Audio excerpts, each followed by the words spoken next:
Before the whistle even warmed the net at the Ciutat de Valencia, a quiet exchange rewired what would happen on the pitch. Xabi Alonso, precise and unshowy, asked for a moment with his most mercurial forward and gave him the simplest, most explosive currency in football: trust. Told he would start and be expected to finish, Vinicius Jr. took that short briefing as permission and a challenge, a private dare to do in 90 minutes what headlines do in seconds. That compact conversation, a coach promising belief, a player taking it as a mandate, set the tone for a night where tempo, temperament and technique collided and left Real Madrid walking away 4 goals to the good. The backdrop matters. Alonso has been deliberate about rotation, trying to sculpt a squad that can hum deep into a season of many demands, and that approach has sometimes clashed with the expectations that orbit a player like Vinicius. Instant impact, constant threat, a stadium's pulse in his boots. Reports from inside Spanish coverage have sketched that tension, minutes managed, feelings fraying, and so this was not merely another kickoff, it was a test of reconnection. When a manager of Alonso's temperament moves from tactical diagrams to a one-on-one that amounts to reassurance, the moment is both tactical and emotional. It signals a reset. On the field, Vinicius answered in the language he knows best. Cutting inside with the kind of body feint that unstitched Levante's flank, he curled a strike that carried equal measures of audacity and control.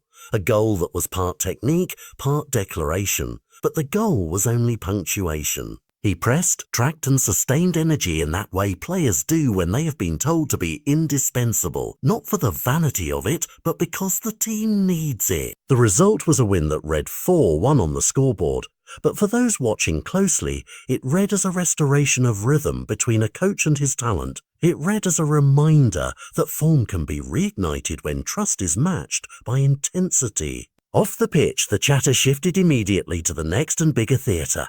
The Metropolitano. Multiple outlets signaled that Alonso's message in Valencia was more than temporary consolation. It was selection logic. If the coach has put his faith on record and the player has responded with a full 90-minute showing, what you have is a tactical choice that will ripple into how Madrid approach the derby.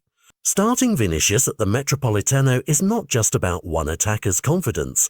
It reshapes how space will be occupied, how pressing lines will be arranged, and how the Madrid attack will try to unsettle Atletico's rigid defense. Reports suggest that the plan is already in place, and that puts Alonso's broader experiment on a sharper, riskier curve. There is drama beyond the headline. Public conversations and pundit pieces, from debate shows to national press analyses, have underlined the friction. Is rotation smart prudence or a fracture line in a dressing room? For now, the answer sits in the ledger of the Levante match and in the coach's selection notes for the derby. Vinicius has given Alonso a moment to point to a measurable, repeatable intensity across 90 minutes that justifies the trust. But football's weather changes fast. Applause in a provincial stadium can feel very distant in the roar of a derby. The real story that will determine whether this night becomes a turning point or a temporary truce depends on whether Alonso can keep converting individual flashes into a sustained system that benefits the whole team. So where does that leave us? For fans who like neat narratives, it is intoxicating to imagine the team now built around that one electrifying wing, the tactics adjusted to maximise his threats. For skeptics, it is a single patch of good form in a season that will demand consistency. Either way, when a manager quietly gives a player 90 minutes of endorsement, then the player repays it with a performance that sings goal, grit and all, the club's storyline tilts. The upcoming derby at the Metropolitano will tell us whether Alonso's vote of confidence was a momentary confidence boost or the first stitch in a new Real Madrid identity.